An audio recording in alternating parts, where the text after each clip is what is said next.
Assalamualaikum warahmatullahi wabarakatuh. Sebelumnya perkenalkan nama saya Chandra Budimansyah, saya dari kelas TI 0701 dengan NIM 1020524000 dalam 00084. Jadi, presentasi kali ini saya akan membahas dilema sang arsitek muda, perspektif agama Islam.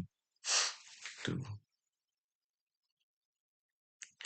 Jadi di pendahuluan ini kita akan membahas latar belakang kasus Farhan sebagai arsitek muda yang mengalami krisis identitas. Yang kedua, fokus analisis akidah, ibadah, etika, profesi, dan toleransi.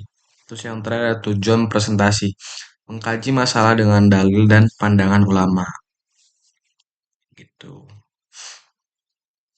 Nah, eh, pada slide 3 ini ada krisis identitas dan eh, tujuan hidup.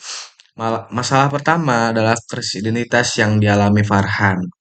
Walaupun sukses secara materi, ia merasa hampa dan kehilangan arah hidup.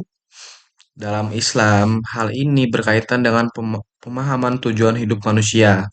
Sebagaimana dalam surat Az-Zariyat ayat 56. Manusia diciptakan untuk beribadah kepada Allah Subhanahu wa taala. Selain itu, dalam surat Ar-Rod ayat 28 dijelaskan lagi bahwa ketenangan hati diperoleh dengan mengingat Allah. Menurut Imam Al-Ghazali, kebahagiaan sejati tidak hanya berasal dari pencapaian duniawi, tetapi dari kedekatan kepada Allah juga. Tuh.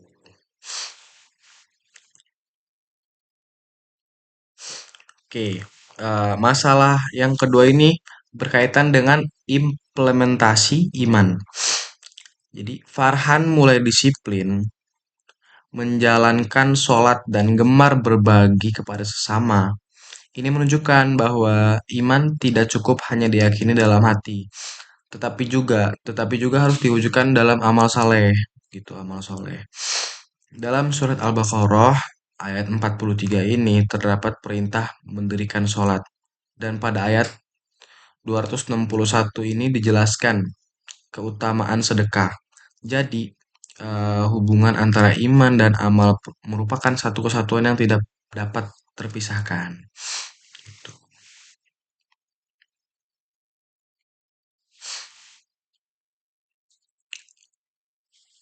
Nah, pada slide 5 ini ada dilema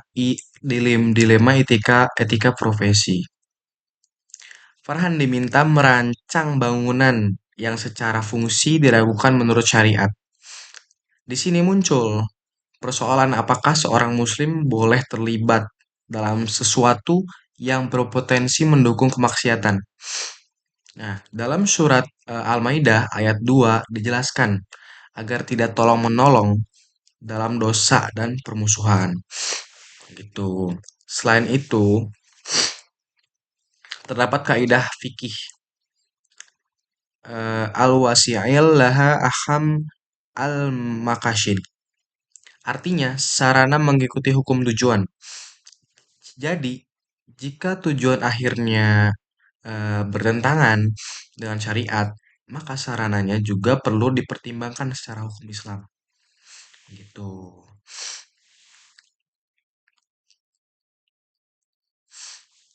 Oke, untuk menentukan sikap terhadap dilema tersebut, Farhan menggunakan sumber hukum Islam. Yang pertama, Al-Quran sebagai sumber hukum utama. Kedua, hadis sebagai penjelas dan penguat hukum.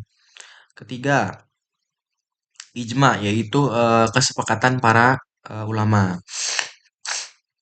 Keempat, kias yaitu penetapan hukum dengan analogi terhadap kasus yang serupa. Jadi empat sumber hukum ini menjadi dasar pengambilan keputusan yang sejalan dengan syariat.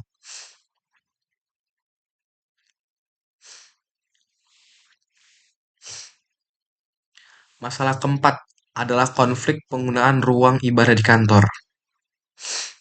Dalam kasus ini, Farhan harus mengedepankan prinsip tasamuh atau toleransi antar umat beragama. Hal ini juga sesuai surat Al-Kafirun ayat 6 serta konsep ukhuwah bagi ukhuwah Islamiyah maupun ukhuwah insaniyah. Eh, jadi penyelesaiannya harus dilakukan secara adil, menghormati hak beribadah semua pihak tanpa mengabaikan nilai persaudaraan. Itu. Yang terakhir ada kesimpulan. Berdasarkan analisis tersebut, dapat disimpulkan bahwa Islam itu memberi pedoman dalam kehidupan pribadi, profesi, dan sosial. Kasus Farhan, kasus Farhan ini menunjukkan pentingnya menjaga akidah, mengamalkan ibadah, mengambil keputusan berdasarkan hukum Islam, dan menerapkan toleransi dalam kehidupan bermasyarakat. Gitu.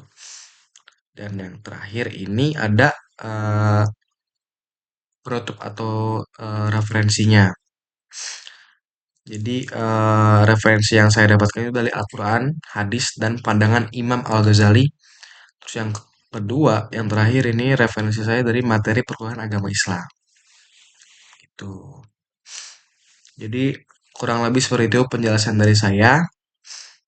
Kurang lebihnya mohon maaf. Jika ada salah kata atau ada yang salah itu mohon dimaafkan.